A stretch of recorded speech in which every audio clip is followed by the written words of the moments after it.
দেশে অধিক জনপ্রিয় একটি খেলা ক্রিকেট। এটি পেশা হিসেবে নেওয়া যাবে কি? হারাম। পেশা হিসেবে নেওয়া যাবে, এমনি খেলা যাবে, কিন্তু পেশা হিসেবে নেওয়া যাবে না। পেশাগতভাবে ক্রিকেট থেকে উপার্জিত অর্থ হালাল নাকি হারাম? দেখেন, এই পেশা হিসেবে নেওয়াটা ওলামায়ে কেরামকে জায়েজ বলে নাই।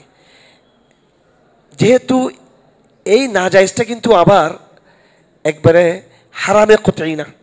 আপনি বেবিচার করেন নাই, হ্যাঁ, আপনি এই শরাব বিক্রি করে টাকা নেন নাই। ক্রিকেটের খেলাটা এমন যেটা লম্বা সময় মানুষকে আল্লাহ জিকির থেকে বিরত রাখে।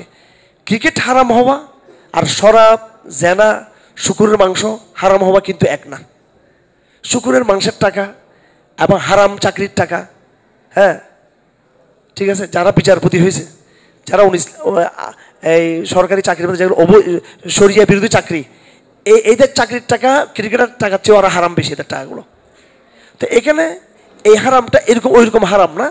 এই ক্রিকেট টাকাগুলো কেউ যদি ইনকাম করে, সেগুলোকে সবগুলো টাকা সৎকা না করে দিয়ে সেগুলোকে আপনি খাদ্যের মধ্যে ব্যবহার না করে আপনি অন্যান্য কাজে আপনি এগুলো ব্যবহার করতে পারেন।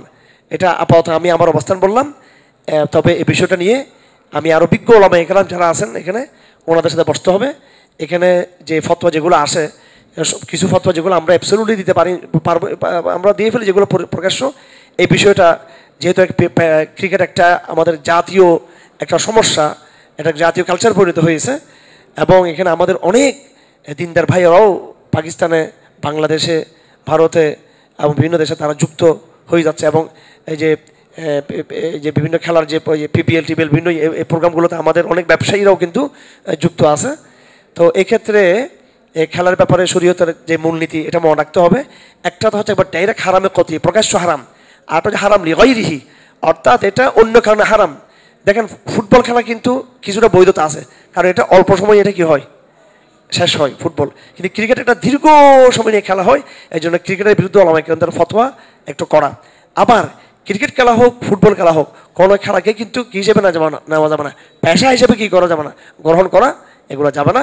সেই জন্য এর যে ইনকামগুলো আছে, আপনি এই ইনকামগুলোকে আপনি সাদাকা করে দিবেন। এই ইনকামগুলোকে আপনি যতটুকু পারেন এগুলো থেকে দূরে থাকার চেষ্টা করবেন। আরে এসব তাই নাকি?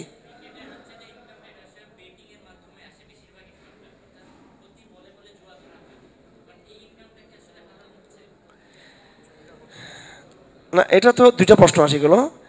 এটা হচ্ছে বাড়তি ইনকামটা, এটা হচ্ছে বাড়তি ইনকামটা নাকি? হ্যাঁ, বললাম তো, এটা পুরোটা একটা শিল্প।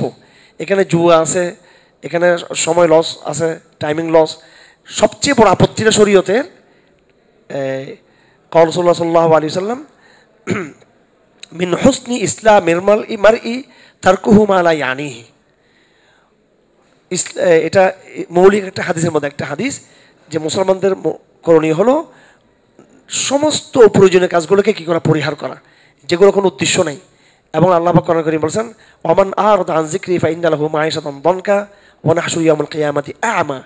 কুল্লু আমরিন, প্রত্যেক ওই বিষয় যেগুলো মানুষকে আল্লাহর স্মরণ থেকে বিরত রাখে, সেটা কিন্তু হারাম।